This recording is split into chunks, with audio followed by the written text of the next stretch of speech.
ভারতের রাজধানী দিল্লির ঐতিহাসিক লালকেল্লার কাছে যাত্রীবাহী একটি গাড়িতে শক্তিশালী বিস্ফোরণের ঘটনায় নিহতের সংখ্যা বেড়ে ১৩ জনে দাঁড়িয়েছে। এ ঘটনায় আরও ২৪ জন আহত হয়েছেন। সোমবার সন্ধ্যা ৬:৫২ দিকে লালকেল্লা মেট্রো স্টেশনের কাছে একটি হুন্ডাই i20 গাড়িতে বিস্ফোরণের ওই ঘটনা ঘটে।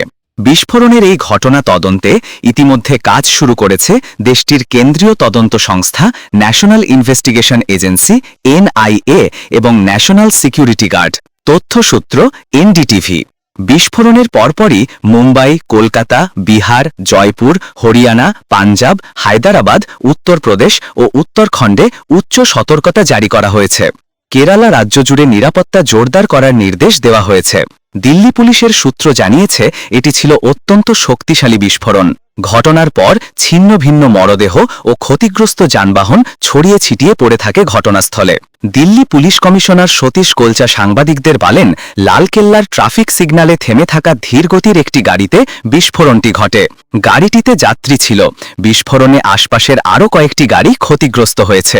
বিস্ফোরণে মোট ৯টি যানবাহন ক্ষতিগ্রস্ত হয়েছে বলেও তিনি জানান। বিস্ফোরণের কয়েক মিনিট পরেই ঘটনাস্থল জুড়ে বিপুল সংখ্যক পুলিশ ও নিরাপত্তা কর্মী মোতায়েন করা হয়। দিল্লি ফায়ার সার্ভিসের উপপ্রধান AK মালিক জানান, খবর পেয়ে সঙ্গে সঙ্গে 7টি ইউনিট ঘটনাস্থলে পাঠানো হয়। সন্ধ্যা 7:29 আগুন নিয়ন্ত্রণে আনা হয়। ঘটনাস্থলের পাশের লোকনায়ক হাসপাতালে LNJP হাসপাতালে অ্যাম্বুলেন্সে করে আহতদের আনা হয়। হাসপাতালের বাইরে ভিড় করেন স্বজনেরা।